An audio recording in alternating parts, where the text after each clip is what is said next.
Saya pikir ini lagi-lagi tidak akan belum bisa menjamin adanya stabilitas energi global, tetapi kita berkejaran dengan waktu juga untuk bisa memenuhi pasokan di dalam negeri.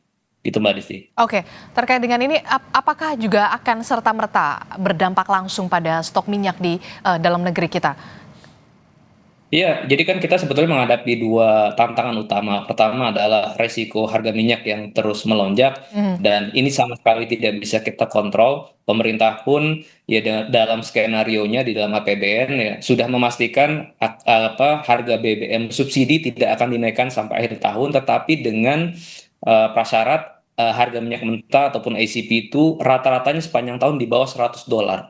Artinya kan tetap resikonya itu masih ada. Belum lagi kita bicara variabel nilai tukar rupiah, kemudian juga kuota untuk BBM subsidi. Hmm. Nah, artinya dampaknya memang masih cukup tinggi ya resikonya buat Indonesia. Yang kedua, isu besarnya adalah soal pasokan. Meskipun tadi harganya fluktuasi, tetapi memastikan agar kebutuhan konsumsi kita 1,6 juta barel per hari itu bisa dipasok dan pemerintah bisa memastikan stok BBM nasional itu bisa terus dijaga di atas 20 hari, itu juga menjadi PR besar. Hmm. Ya, artinya kan seluruh negara sedang berlomba-lomba untuk memperebutkan ya sumber minyak mentah dan juga BBM yang terbatas. Hmm. Jadi pastinya akan saling berebut dengan harga yang tinggi. Nah, ini juga tentunya saya melihat pemerintah melalui Dewan Energi Nasional juga harus terus memonitor hari demi hari bahkan jam demi jam ya stok BBM maupun LPG nasional. Jangan sampai nanti ketika terjadi situasi yang kritis Hmm. yaitu stoknya menipis, kemudian responnya terlambat. Karena Hmm. di beberapa negara seperti di Filipina kan sudah mendeklarasikan krisis energi nasional, Hmm. dan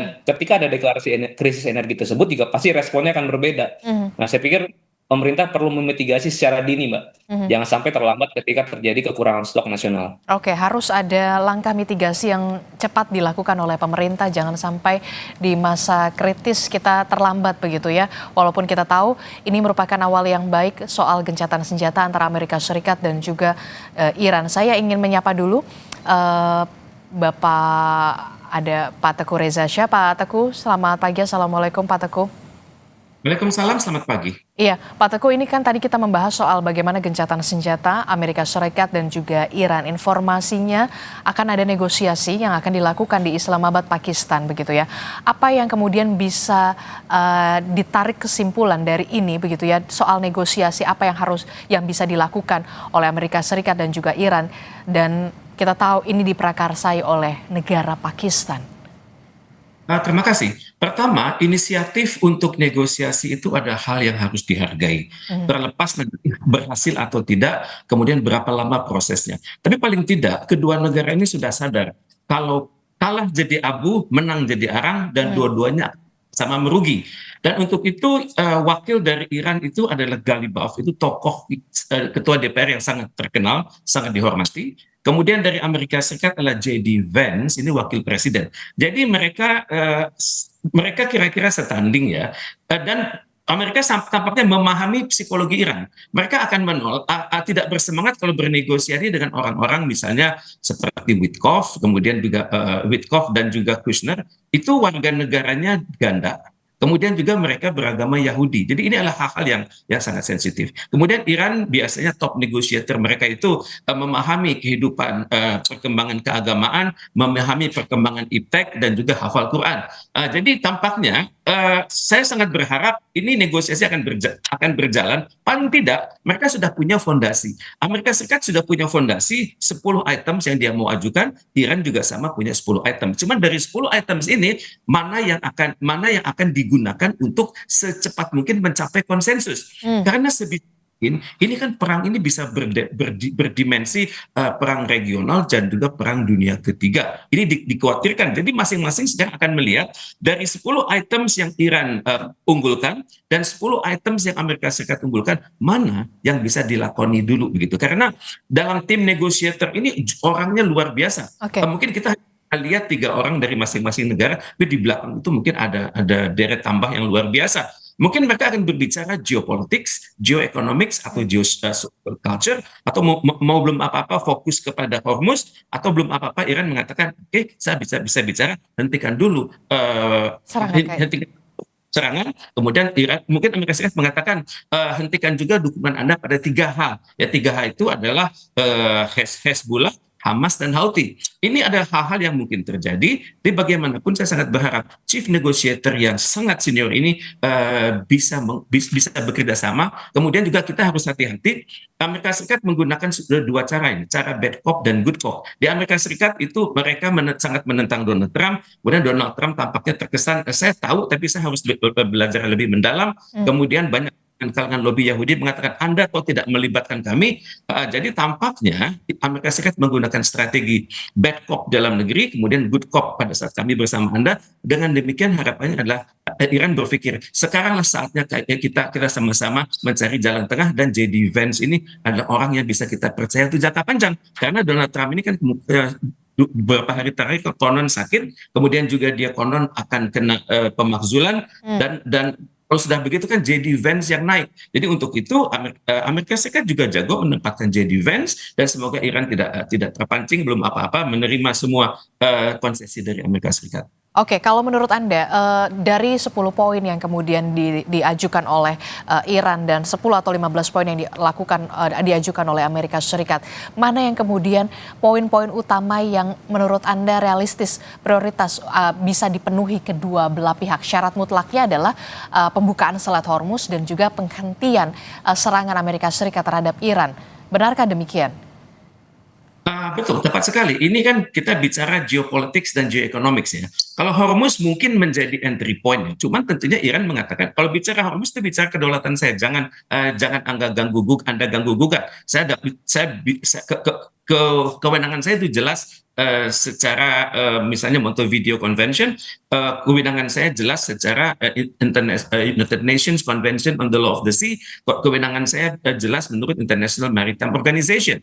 Kalaupun Iran nanti ingin melunak, oke lah, pengendalian di dalam Hormuz itu sepenuhnya wilayah Iran, kemudian bersama dengan Oman, tapi pada saat yang sama barangkali Iran akan mengatakan asuransi dari kami, kemudian nanti bayarannya itu menggunakan yuan. Mungkin ini yang akan membuat Amerika Serikat panik, karena kalau sudah terjadi suatu tradisi baru di mana pembayaran yang selama ini biasa petrodolar menjadi petro-yuan, itu dampaknya akan dahsyat sekali. Dan mungkin Iran mungkin saja menggunakan kata-kata kunci itu, tapi nanti jalan tengahnya adalah berdirinya perusahaan-perusahaan asuransi Iran. Itu yang pertama. Dan yang kedua, nanti ada jaminan dari kapal-kapal tersebut untuk keluar dari wilayah Hormuz untuk misalnya sampai kepada Samudra Hindia. Kan ada laut-lautan tertentu, dan ada negara-negara tertentu yang merasa pesisirnya itu wilayah kerja kami. Itu juga mungkin akan dipertimbangkan. Tapi kalau sudah menyangkut kewilayahan, menyangkut Hormuz, Iran posisinya adalah primus inter pares, saya sedikit lebih tinggi daripada Anda semua. Oke, kita bisa bikin keputusan yang baik bagi umat manusia. Kata kunci terakhir ada dari saya. Oke, kalau menurut Anda dalam negosiasi yang akan dilakukan yang kemudian diprakarsai oleh Pakistan begitu, perlukah kemudian di sini ada negara penjamin dalam tanda kutip? Karena kalau kita melihat karakter Presiden Amerika Serikat Donald Trump, tidak ada jaminan begitu ya. Donald Trump akan tetap mematuhi apa yang dia katakan selama 2 pekan gencatan senjata. Itulah yang kemudian saat ini dikhawatirkan dan diwaspadai oleh Iran. Hal ini terbukti. Iran walaupun memang 2 pekan gencatan senjata, tapi kemudian Iran sendiri masih menyiapkan rudal ganda. Bagaimana Anda melihat ini? Cara berpikir Iran adalah kami tidak percaya pada Amerika Serikat. Pada saat kami berunding 3 kali, dia itu ingkar janji. Pertama pada tahun 2018, pada saat kami sedang bergerak menyelesaikan semua berkas-berkas Joint Comprehensive Plan of Action, di mana Iran sudah konsisten mengatakan, oke, kami akan turunkan kadar uranium kami, sehingga tidak berpotensi digunakan sebagai dalam hulu ledak, dan Iran juga sudah mengatakan Ayatollah kami itu mengharamkan kami menggunakan nuklir itu untuk tujuan perang. Oke. Kemudian pada saat perjanjian yang kedua itu bulan Juni tahun lalu, itu yang ada perang 12 hari itu kan, itu juga Iran sama berada pada posisi yang melunak, dan PBB bahkan wakil-wakil dari pihak ketiga mengatakan kans untuk berhasil itu besar sekali, tapi barangkali Israel berpikir ini potensi apapun yang ada pada Iran itu berpotensi menghalangi atau meniadakan ide-ide untuk Israel Raya, karena Israel Raya itu kan artinya perluasan wilayah Israel kiri kanan depan belakang di ujung-ujungnya sampai perbatasan Arab Saudi dan Iran. Hmm. Kalau terjadi kekhawatiran bahwa dalam perundingan ini Israel itu lebih galak daripada Amerika Serikat, dan juga dalam posisi Amerika Serikat itu agak unik. Dalam items pertama itu mengatakan adalah ceasefire between US dalam kurung and Israel and Iran. Jadi ini nggak jelas apakah Amerika Serikat berunding untuk Israel juga atau Ataukah hanya sendiri? betul. Nah, Ada tahapan kalau misalnya deadlock, Israel diajak konsultasi oleh Amerika Serikat secara terpisah. Iran akan ngambek. Jadi kans dialog, kans pertemuan di Islamabad ini untuk berhasilnya kecil, tapi untuk gagalnya lebih besar kansnya. Oke, jadi kalau menurut Anda peluangnya lebih banyak gagal atau lebih banyak berhasilnya, dan perlukah ada negara penjamin untuk bisa Amerika Serikat mematuhi apa saja yang menjadi kesepakatan antara kedua belah pihak, dan siapa saja negara penjamin yang menurut Anda bisa berperan di sini? Dalam saat ini semua pihak kan saling menduga-duga kan. Di belakang Oman itu siapa, di belakang Perancis itu siapa, di belakang Pakistan itu siapa. Tentunya Amerika Serikat berpikir apakah Cina di situ. Kemudian juga sesama negara Uni Eropa juga berpikir, kalau misalnya inisiatif nanti datang dari Perancis. Saya melihat peluang dari Indonesia di sini begitu. Kita sudah belajar dari banyak kegagalan tahun 2018, tahun 2005, 2025 dan 2026. Itu sudah banyak konstruksi kegagalan, dan sekaranglah saatnya Indonesia masuk. Kita bisa mengambil manfaat dari banyak kegagalan pihak dan masuk. Cuma kan nggak mungkin Indonesia mengatakan kami masuk sendirian. Tidak. Indonesia masuk dengan kekuatan gerakan non-blok, kekuatan kerjasama Selatan-Selatan, dengan kekuatan Organisasi Konferensi Islam, dengan kekuatan Liga Arab, dengan kekuatan mandat-mandat yang kita peroleh dari Dasar-Sila Bandung. Inilah kesempatan Indonesia untuk masuk, dan untuk itu mohon Indonesia segera menggalang solidaritas, dan kita banyak punya kawan-kawan di Majelis Umum namanya itu like-minded countries, dan kita juga menggalang solidaritas dengan negara-negara anggota tidak tetap Dewan Keamanan PBB yang jumlahnya 10, misalnya Denmark. Kita mencoba menggalang sedemikian rupa sehingga ide Indonesia itu bisa terpakai gitu. Tapi tentunya kita tidak akan pakai ini ide Indonesia, tidak, ini adalah ide negara-negara yang cinta damai, negara-negara yang mengambil hikmah dari Konferensi Bandung. Oke, jadi ada yang bisa dilakukan atau ini menjadi momentum yang tepat untuk Indonesia juga bisa berperan aktif untuk bisa melakukan perdamaian antara kedua belah pihak, antara Amerika Serikat dan juga Iran. Ini yang harus bisa dimanfaatkan oleh Indonesia, termasuk juga soal negosiasi pembukaan Selat Hormuz bagi 2 kapal tanker milik Pertamina yang sampai saat ini masih tertahan, dan ini tentu saja menjadi punya dampak juga paling tidak di Indonesia soal stok BBM di kita. Bagaimana Anda melihat ini? Singkat saja, Pak Teguh. Kita harus lebih tegas kepada Iran bahwa Indonesia ini bukanlah seperti yang Anda duga. Kami masuk BOP itu dengan catatan kami sama dengan Anda sayang sama Palestina. Kalau kita sayang sama Palestina, selama ini kita bergerak di PBB, ujung-ujungnya mentok di veto di Dewan Keamanan PBB. Saya sengaja masuk ke Board of Peace dengan niat memperjuangkan Palestina dengan cara-cara yang bukan diplomatis tapi cara tegas. Ini semoga bisa dikomunikasikan kepada Iran dengan sangat jelas, dan semoga dengan demikian Iran luluh bahwa Indonesia ini benar-benar bebas aktif, Indonesia benar-benar kreatif mengupayakan perdamaian untuk Palestina dan juga untuk perdamaian di dunia. Oke, saya mau ke Mas Abrar. Mas Abrar, ini kan kalau kita lihat ya, Selat Hormuz informasinya sudah mulai dibuka kembali begitu ya selama gencatan senjata ini. Lalu bagaimana pemerintah dan juga Pertamina seharusnya melakukan front loading untuk kemudian percepatan impor minyak mentah dan juga BBM dalam waktu 14 hari ini, 2 pekan ini, memanfaatkan gencatan senjata sebelum kemudian kita tahu ada kemungkinan tensi ini kembali meningkat, kalau menurut Anda, Mas Abrar? Iya, Pak. Memang gencatan senjata ini tentu dampaknya hanya jangka pendek.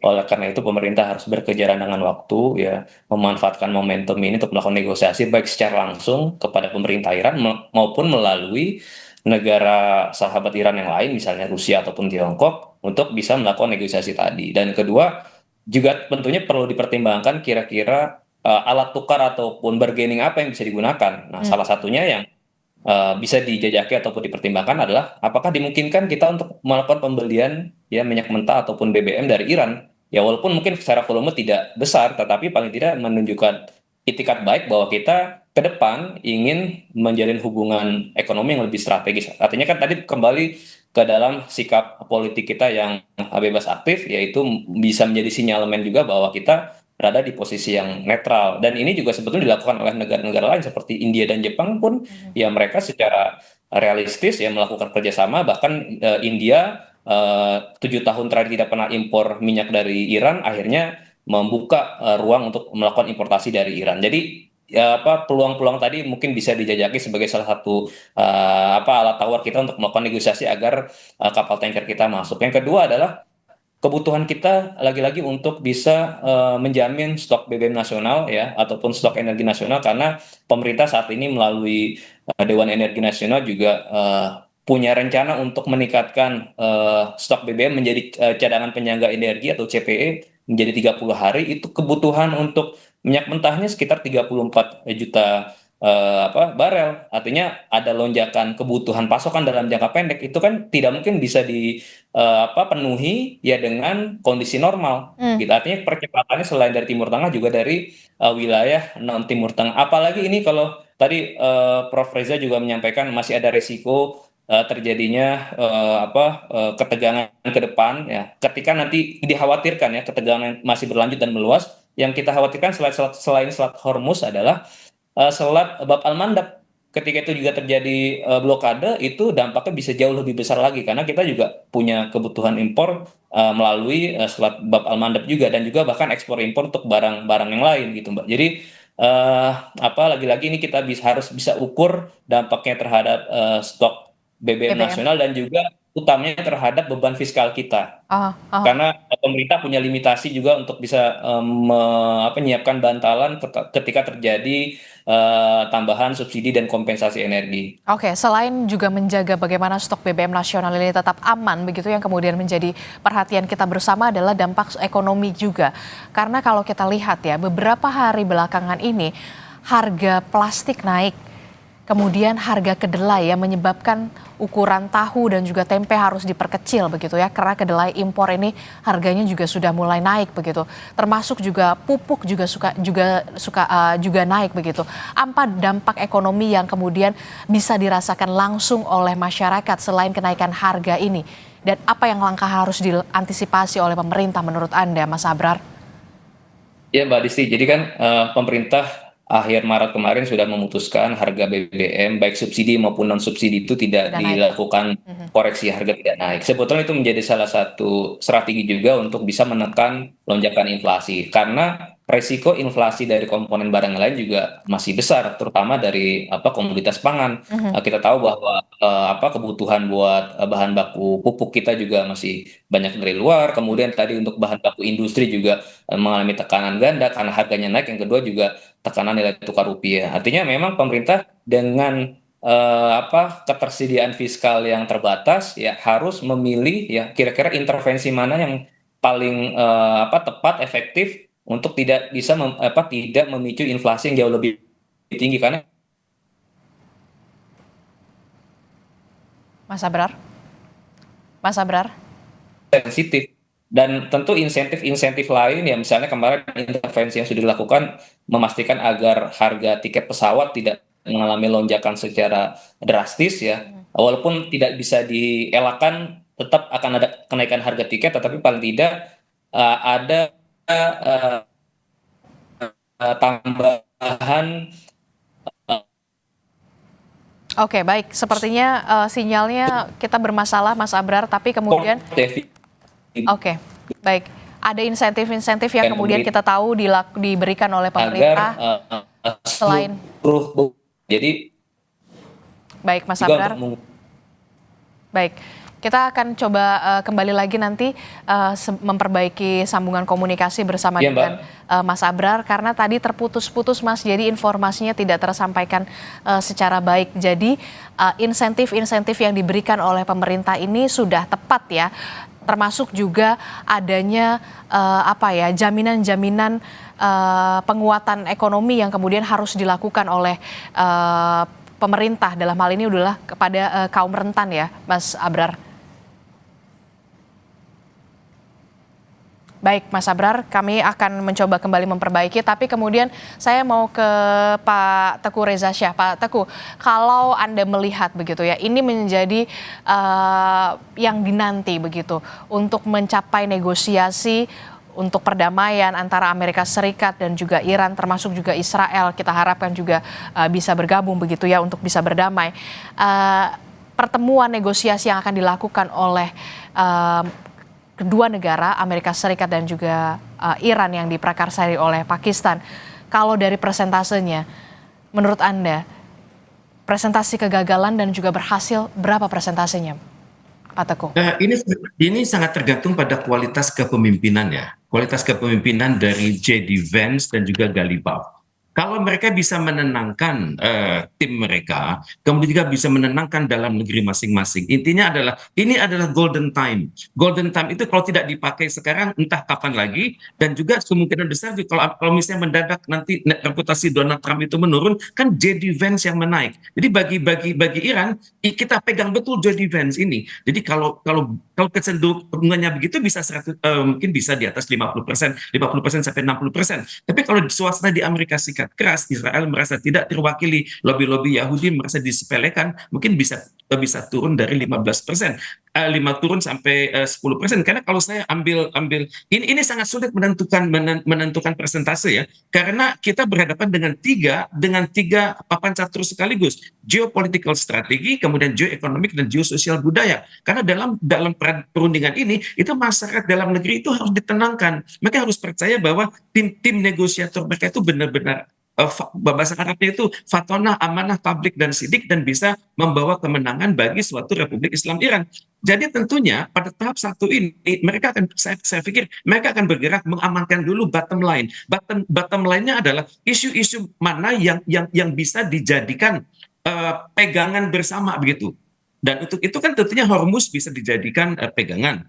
Kemudian juga hak Iran untuk memperkaya uranium bisa dijadikan pegangan sepanjang Iran bisa membuktikan dia akan konsisten sebatas perdamaian, dan untuk itu akan dibatasi oleh semua aturan dari non-nuclear proliferation treaty dan juga semua aturan dalam International Atomic Energy Agency. Kalau dua ini bisa dilakukan secara sungguh-sungguh, ya kan bisa berhasil di atas 20%. Kemudian juga Iran barangkali bertanya, Anda ini sejak tahun 79 itu mempersulit hidup saya, itu ada biayanya. Anda sejak tahun 79 itu menahan banyak aset-aset saya, misalnya banyak aset-aset persenjataan yang sudah saya bayar cash pada masa Syahansyah Muhammad Reza Pahlavi Arya Mersius, itu Anda tidak kirim barangnya, bahkan Anda jual ke negara lain, itu ada harganya, itu ada dendanya. Jadi ini adalah hak yang barangkali bisa menjadi awalan untuk sebuah negosiasi untuk tahap kedua nantinya.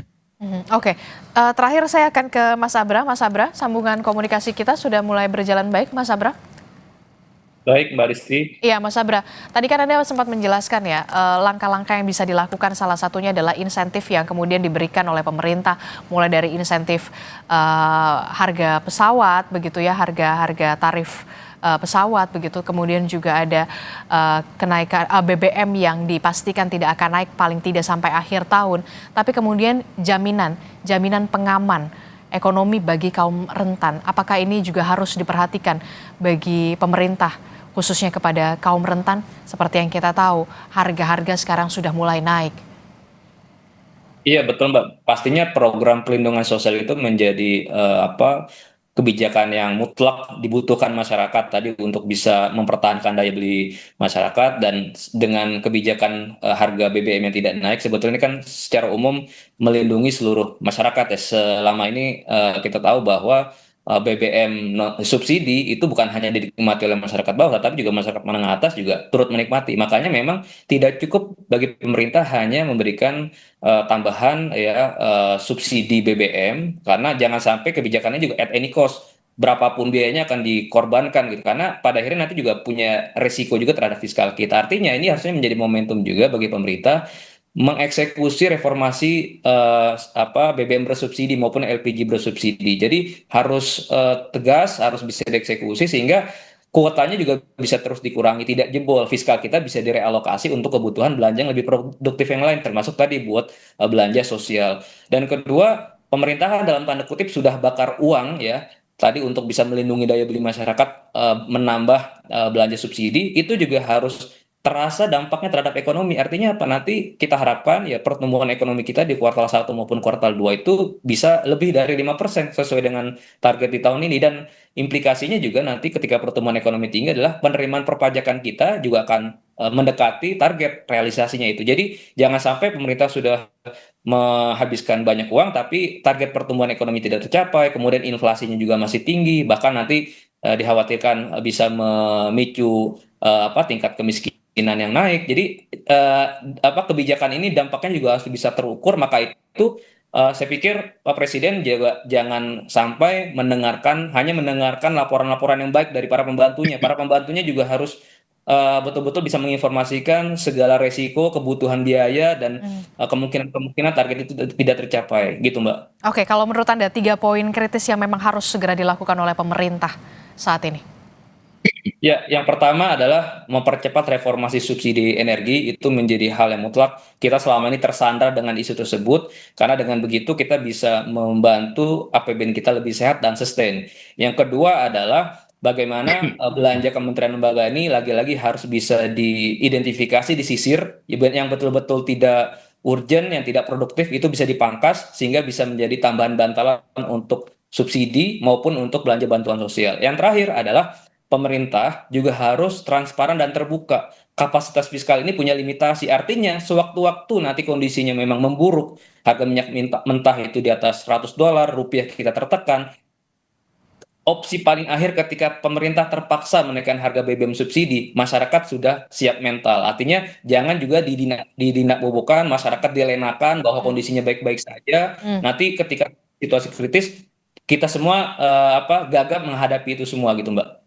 Oke, ada beberapa hal yang memang harus dilakukan oleh pemerintah Indonesia untuk bisa merespon dari perang di Timur Tengah ini, yang kita tahu, kita harapkan bisa melakukan perdamaian di negosiasi di Pakistan pada hari Jumat besok. Terima kasih Ekonom Indef Abra Talatov telah bergabung bersama kami, dan juga ada pakar ilmu hubungan internasional dari Presiden University, Pak Teguh Reza Shah. Selamat pagi Bapak-Bapak, Assalamualaikum, sehat selalu. Saudara, Presiden Prabowo Subianto mengumumkan biaya haji tahun ini turun 2 juta rupiah. Presiden juga memastikan Indonesia akan memberangkatkan jemaah haji tahun ini. Informasinya hadir sesaat lagi.